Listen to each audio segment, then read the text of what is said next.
Today, the latest weapons, coupled with the fighting skill of the American soldier, stand ready, on the alert all over the world to defend this country, you, the American people, against aggression. This is The Big Picture, an official television report to the nation from the United States Army. Now, to show you part of the big picture, here is Sergeant Stuart Queen. All of us are well aware of the great and heroic achievements of our United States Army nurses. In World War II and during the Korean War, we heard, read, and many of us saw how the Army nurse went through great hardship in performance of her duty, the same dangers endured by the troops which she accompanied into combat. But relatively little has been reported of the Army nurse in peacetime. Yet she still serves, not only in the States, but all over the world. Today, on The Big Picture, we would like to give you some impression of the work of an Army nurse overseas. And not only her work, but how she spends her leisure time, and something of what she thinks and feels as she serves our troops and her country in the far-flung corners of the world. Korea is no longer on the front pages of the newspapers these days. It is a poor country now, very much like it was before the war, but with the mark of war upon it. American troops are stationed here still, a defense force to ward off possible aggression. We are here too, the Army Nurse Corps, because although the war is over on the battlefield, we nurses must remain with the troops wherever they are, to be ready in case of emergency to care for the wounded, and in peacetime, to fight the eternal battle against disease and sickness.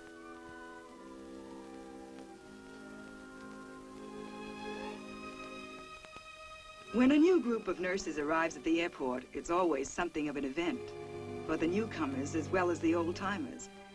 But there's not usually much time lost between arriving and being assigned duties at the hospital. There's plenty of work to be done here. Each new nurse has a job waiting for her. But first, in Korea at any rate, a new nurse is given a proper outfit for protection against the cold of the Korean winter.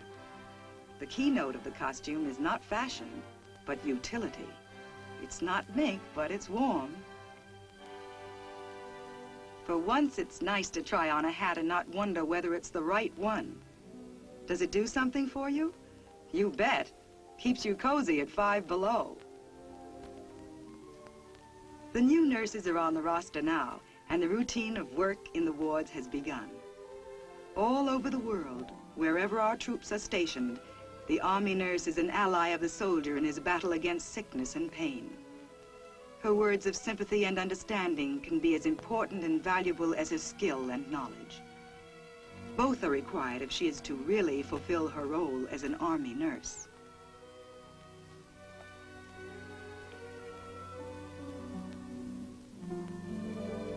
The Army assumes full responsibility for the care of its sick, and in any Army hospital in peacetime, there are the usual number of serious cases, patients who require operative treatment. Army hospitals overseas are on a par with the best civilian hospitals anywhere, and at each stage of care, the most up-to-date methods are employed. We nurses stand by during an operation, trying our best to be the doctor's right hand, concentrating on playing our part, on making right moves during the teamwork of the operation. Being a skilled assistant at an operation, anticipating the surgeon's needs. This can be one of the nurse's jobs in an operating room. Such work requires special training. But when a patient is coming out of the ether after an operation, and the first face he sees is that of the nurse, and it is a pleasant, smiling face, this too is important in the care of a patient, and for this there is no training. When the patient is back in the ward, the serious work of returning him to health continues. Throughout his treatment, he is aided by the knowledge, skill, and understanding of the Army nurse. We nurses, especially those who have had considerable experience, are taking part in a program of assisting Korean nurses in treating their sick. Korea is still faced with many post-war problems, not the least of which is the health of its war-ravaged people. More serious Korean casualties of the war are being cared for in our hospitals, where Koreans are often employed to assist in the wards.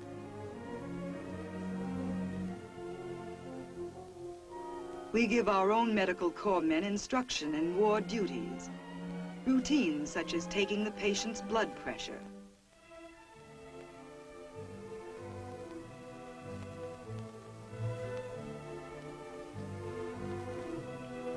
teaching seems to be a major responsibility in the life of an Army nurse, especially overseas, where knowledge of modern methods of medical care is at a premium. Through an interpreter, one of our nurses instructs a group of Korean nurses in some of the techniques and procedures used in our hospitals. The newly arrived nurse takes a few days to get adjusted to being on her feet all day. So, in her off-duty hours, she is often off her feet. But those who are pretty well accustomed to the hard physical routine are ready and willing for active recreation when the day's work is over. We nurses enjoy physical exercise and take pride in keeping fit and alert.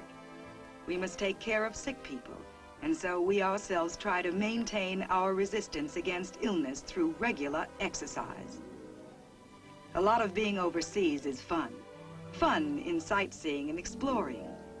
Each country has its wonders, and since our troops are now scattered just about everywhere, an Army nurse has a chance to see a good bit of the world. In Seoul, Korea, at the Changdeok Palace, one can discover for oneself an ancient and fascinating culture. It's far more interesting being on the spot than reading about it in books. In general, the type of woman who becomes a nurse is interested in people. And in Korea, the everyday life of the people is just as fascinating to us as any building or monument.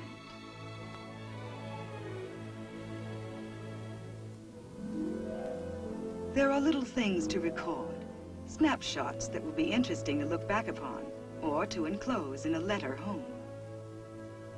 One of the strongest reactions one has in Korea is that the people need help, and it is most satisfying to be assigned to work in the Civilian Assistance Program, to see hungry orphans being nourished back to health, to be part of this work, to feel that there is no other work you'd prefer to do. This is what it means to be a nurse. Being an Army nurse overseas is for nurses who want to go places and do things. Frequently, those on assignment in the Far East have the opportunity of visiting Tokyo, which is an exciting place for shopping and sightseeing.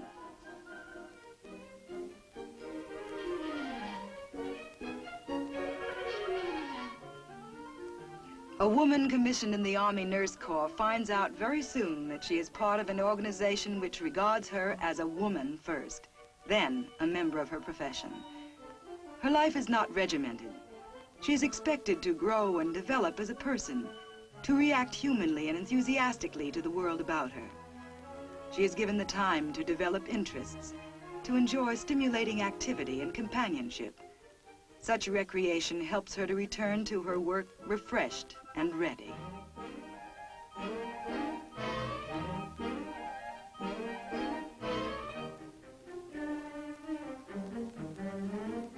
In Japan and wherever she is stationed, many activities are made available.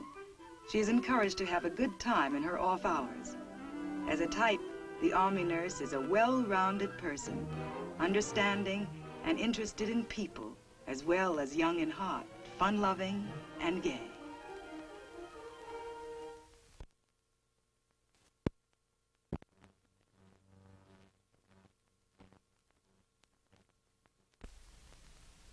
A great many nurses are assigned to Tokyo Army Hospital, our largest hospital in the Far East. It bustles with medical experts who are here to carry out the mission of the hospital, as defined by its commanding officer, Colonel Charles Kirkpatrick.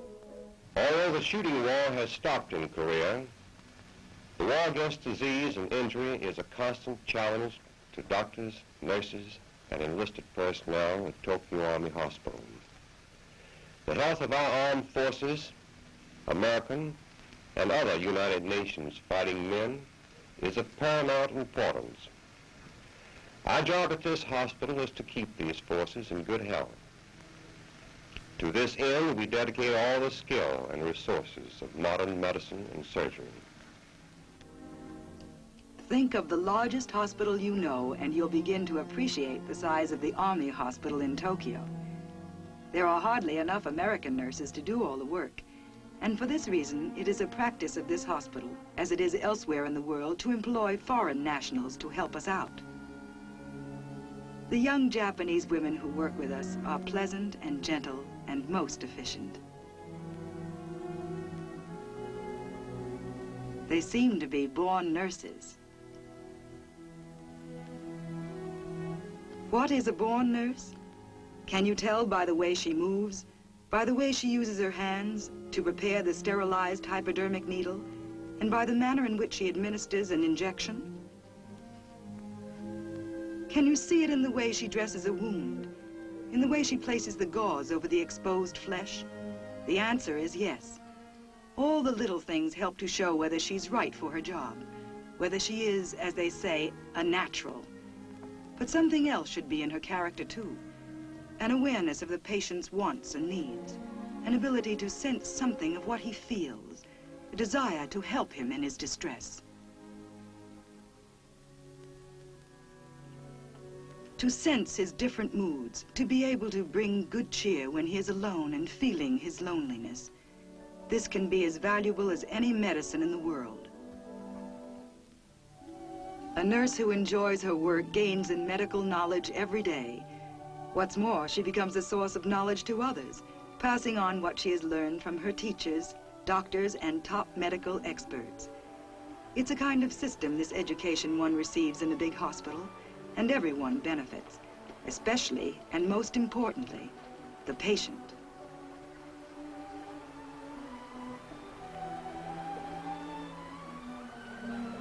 Hydrotherapy, a whirlpool bath to give passive exercise to the muscles of an injured leg.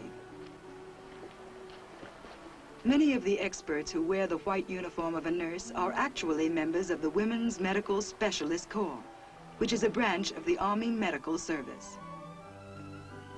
These women are experts in the fields of dietetics and physical and occupational therapy. They are in relatively new professions, which the Army has recognized as an important part of medical practice.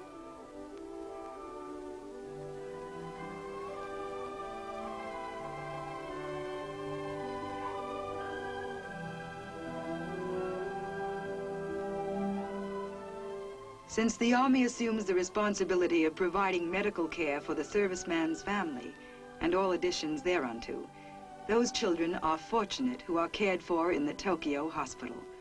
For here the pediatric service is the finest, and those nurses who are assigned to it find their task a source of continuous interest and pleasure. There are moments, however, when the patient sees no pleasure in anything. Traditionally, it has been woman's role to tend the sick, but it is her natural and instinctive role to care for the young. And with young children, the Army nurse is very much at home.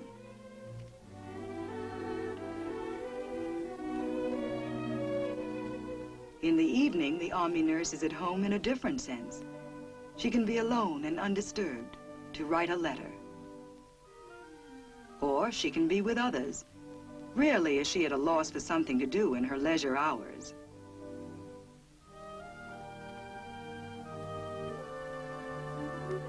What she does with her free time will depend to some extent on where she is stationed.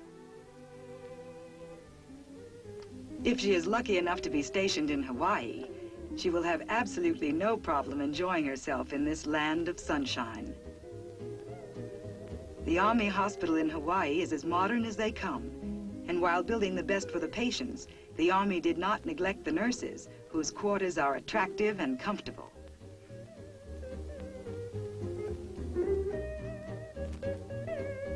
There is a bright gleam about Hawaii. Even inside the hospital, the equipment glistens in its newness. It's the very best, the very latest. However, the appearance of things is not of the greatest importance in your work as an Army nurse. Wherever you are stationed, you will find one factor to be of greater consequence than any other, and that is the satisfaction you gain from your work. The deep pleasure of knowing that you are helping people to get well.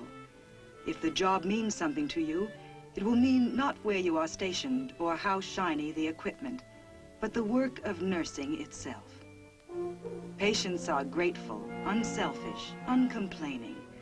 Unlike the civilian sick who have the family nearby, the soldier has no one to look after him except the Army nurse. To the patient, we are not only nurses to look after their ills, but mother, sister, and friend. During convalescence, men lose some of their confidence. They can't do what they used to do. We try to restore their confidence, give them new things to accomplish. We talk, and listen, and watch. Of all the people in the hospital, we are closest to the patient, guiding him daily on his road to recovery. No matter what his age, a patient seems to respond to the personality of his nurse. Is there any doubt that this nurse has a sunny disposition? No, sir. She's been given the seal of approval. In a large hospital such as this one in Hawaii, one can see an Army principle in operation, and that is training. Throughout one's tour of duty, a nurse is constantly exchanging ideas about the job she is doing in an effort to do it better.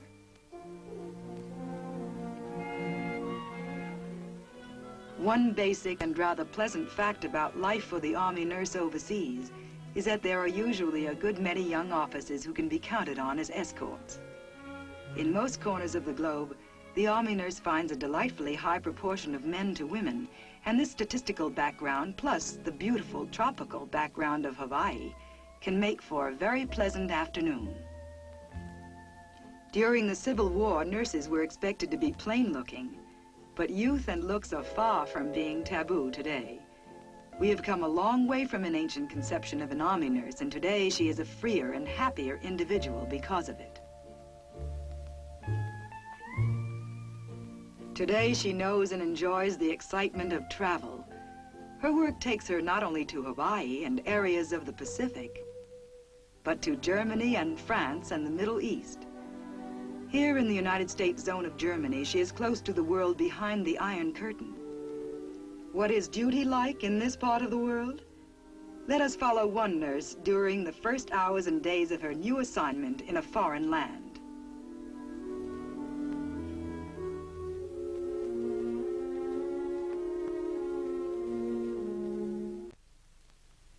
After she is picked up at the station, this young lieutenant is driven to the United States Army Hospital at Landstuhl. Like any officer in the Army, she goes through the preliminaries of signing in at the new post and formally meets the officer who will assign her to her new duties. All of this is formal and military, but friendly.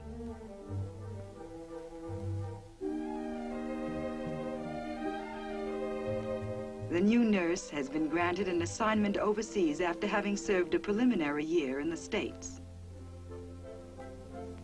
She tours the wards, meeting medical experts with whom she may work in the future. In the physical therapy ward, she observes the treatment of injury and disease through exercise. An officer from the Women's Medical Specialist Corps carefully supervises each program of muscle training. Progress is slow but sure. Each patient is given specialized treatment according to his illness or injury. Under the direction of an occupational therapist, patients use equipment that will enable mind and muscle to perform tasks of increasing difficulty. There are some instances of remarkable progress. This etching in plastic indicates very fine coordination of muscles, as well as artistic expression. The patient has reason to be proud. A highlight of the grand tour is a visit to the pediatrics ward. The new nurse may expect assignment to almost any ward, depending upon the immediate need of the hospital.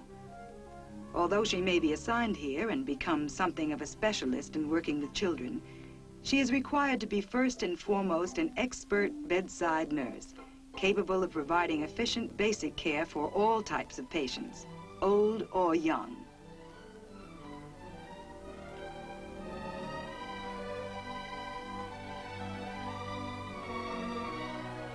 Over at the nursery was a newcomer, an incubator baby, doing very nicely.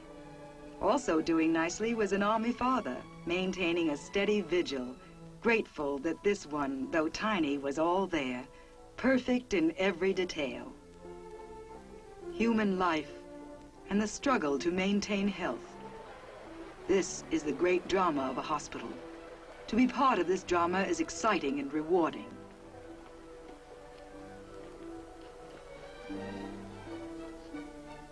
The skill with which simple bedside care is performed, this can be as much a matter for pride as vast specialized experience. From her first days as a nurse, the Army urges her to learn and practice those bedside skills which are the true sign of efficient and effective nursing care. Certain illnesses require special diets. A dietitian with a background in the science of nutrition supervises the preparation of hospital food, including its appearance and taste. Even after she is assigned, the new nurse may keep herself ready to observe other phases of hospital activity. Operations occur at any time of day or night. In the wide variety of cases which undergo surgery, many are of an emergency nature.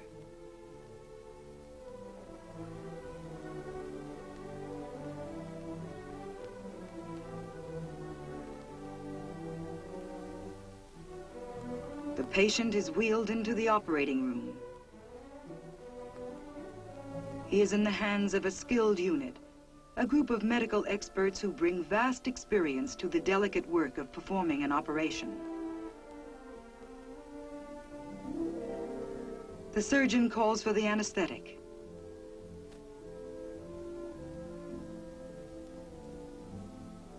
Each person in the operating room has been trained to work as part of a team. Each hand and each move and gesture has been practiced and coordinated.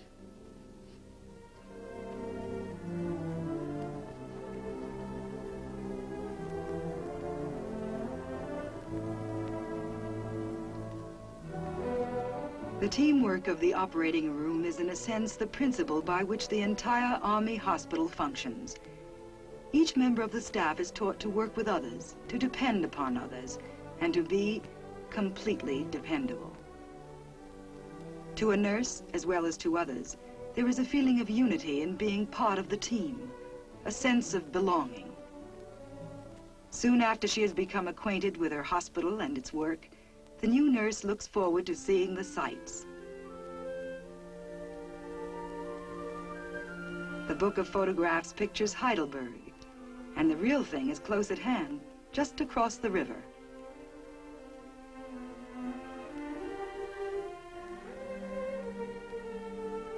Heidelberg, yesterday and today a center of learning, a typical old world city to explore to one's heart's content. Heidelberg Castle.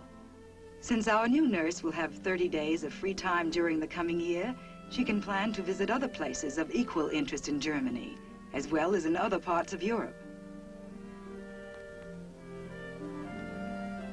If she is up to it, there can be many hours more of browsing in Heidelberg shops. In Germany, an Army nurse may apply for admission to special courses, such as the one given at the hospital in Neubrück, in anesthesiology. Other special courses are open to nurses in operating room technique, neuropsychiatric nursing, and in hospital and nursing administration.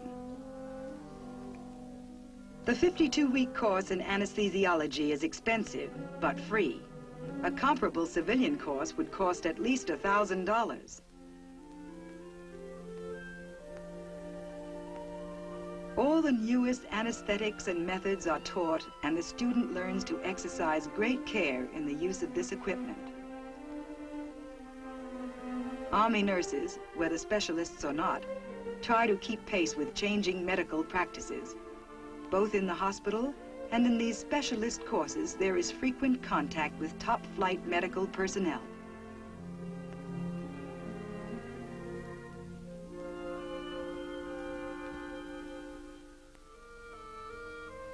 This, then, is the Army nurse overseas.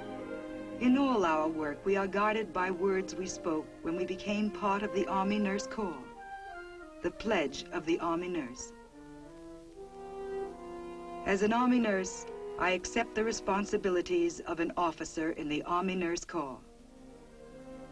I shall give faithful care to the men who fight for the freedom of this country and to the women who stand behind them. I shall bring to the American soldier, wherever he may be, the best of my knowledge and professional skill. I shall approach him cheerfully at all times, under any conditions I may find. I shall endeavor to maintain the highest nursing standards possible in the performance of my duties. I shall appear fearless in the presence of danger and quiet the fears of others to the best of my ability. My only criticism shall be constructive. The reputation and good name of the Army Nurse Corps and of the nursing profession shall be uppermost in my thoughts, second only to the care of my patients. I shall endeavor to be a credit to my country and to the uniform I wear.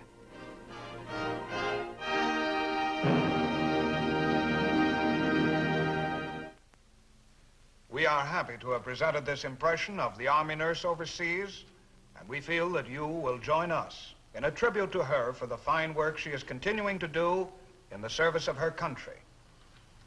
This is Sergeant Stuart Queen, inviting you to be with us again next week for another look at your United States Army in action on The Big Picture. The Big Picture is a weekly television report to the nation on the activities of the Army at home and overseas. Produced by the Signal Corps Pictorial Center. Presented by the United States Army in cooperation with this station. You too can be an important part of the big picture. You can proudly serve with the best equipped, the best trained, the best fighting team in the world today, the United States Army.